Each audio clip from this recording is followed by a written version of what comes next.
పవన్ కళ్యాణ్పై ఎన్నికల సంఘం చర్యలకు ఆదేశించాలని రాష్ట్రీయ ప్రజా కాంగ్రెస్ ప్రధాన కార్యాలయంలో జరిగిన విలేకరుల సమావేశంలో ఆర్పీసీ వ్యవస్థాపక అధ్యక్షులు మేడా శ్రీనివాస్ కోరారు.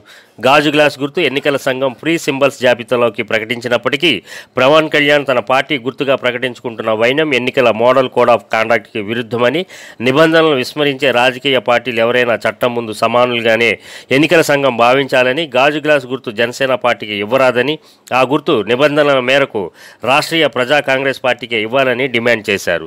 సీనియర్ సెక్యులర్స్ రమణమూర్తి, ఆకుల మణికాంత్, బర్లా ప్రసాద్, కాంతి రమాకాంత్ తదితరులు పాల్గొన్నారు. క్లియర్ గా ఫ్రీ సింబల్స్ జాబితాలో గ్లాస్ గుర్తుని చేర్చడం జరిగింది. అది అధికారికంగా గెజిట్ నోటిఫికేషన్ కూడా రావడం జరిగింది. దీని నిమిత్తం రాష్ట్రీయ ప్రజా కాంగ్రెస్ పార్టీకి, పవన్ కళ్యాణ్ గారి పార్టీ జనసేనకి మధ్య కోర్టులో ఒక వివాదం కూడా జరుగుతుంది. గుర్తు కోసం అది as early as possible judgement reserve చేశారు. 2-3 రోజుల్లో ఆ జడ్జిమెంట్ కూడా రావడం జరుగుతుంది.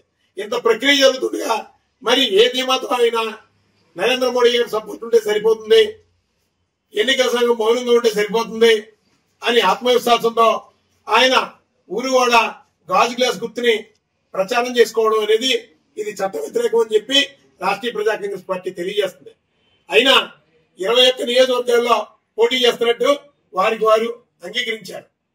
అలాగే ఎలక్షన్ కమిషన్ కి 175 నియోజకవర్గాలు గ్లాసు గుర్తుతో పోటీ చేస్తున్నామని చెప్పి రాంగ్ అఫిడవిట్ ఇచ్చారు. అలాగే పార్లమెంట్ కి పోటీ చేయండి అని చెప్పి అఫిడవిట్ ఇచ్చారు. అలాగే మీరు సబ్మిట్ చేసినటువంటి గ్లాసు గుర్తు అఫిడవిట్ పూర్తిగా లోపపోష్టం, అందులో అన్ని తప్పులు తడకలే. ఎంత వ్యతిరేకత ఉన్నటువంటి మీ అఫిడవిట్